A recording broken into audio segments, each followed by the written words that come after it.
Well, welcome back to the channel, ladies and gentlemen. This Jeep Cherokee I was just talking about, so I'm gonna combine the two together because this is gonna be real quick.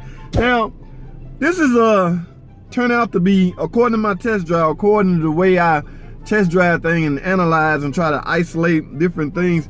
This, ladies and gentlemen, is a transmission. Y'all hear that? See, I'm trying to move. I'm in park right now. Well, I'm in gear at a standstill. I'm in a lot. All right. Put the car in the drive. Ooh.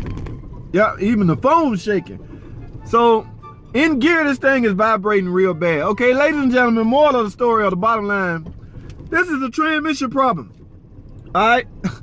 And lo and behold, what can y'all guess what kind of transmission? Oh, I hope I make it back to the shop.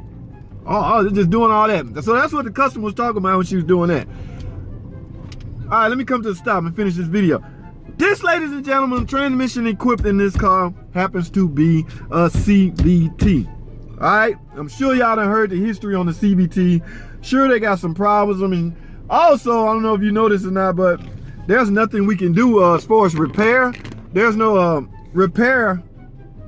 There's really not much you can do in a CVT transmission except service it, remove the pan and replace the filter and all that. Now that's what I'm gonna end up doing just so I can get a closer look at the fluid.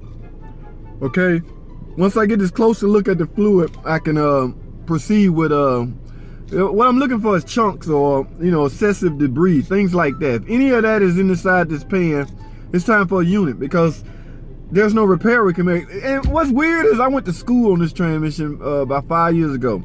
It's a big old belt. It's constant velocity transmission, so it always in gear.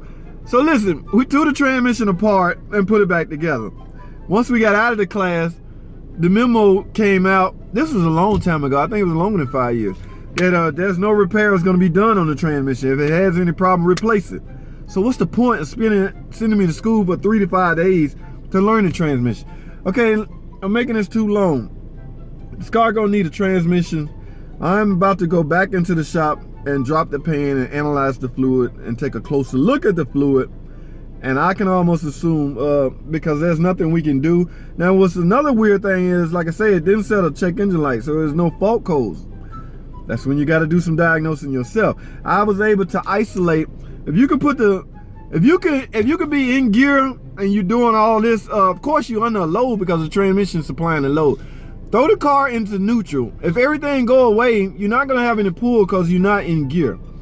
So in order to isolate the transmission from the engine, how can I word this? Man, it's a feel thing. It's hard for me to explain. I can't put it into words, but I've been doing this long enough to know how to isolate the two using the gear shifter, being in and out of gear. In other words, I isolated. The problem happens on the transmission side when I'm in gear. Okay, so that's as far as I'm gonna go with this car. Let me head on back to the shop. Whoa! Whoa!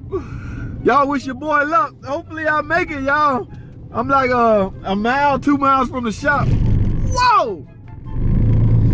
Okay, this is getting scary. All right, let me end this video, man, because I'm gonna get back on the road and I don't want 5-0 to see me. Of course, I mean, it's hands-free, so, you know, some people talk or film all day long, but that ain't my style. That ain't my stilo. So thanks for watching. Comment, subscribe. We'll deal with it. We'll get through with it. Thanks for watching.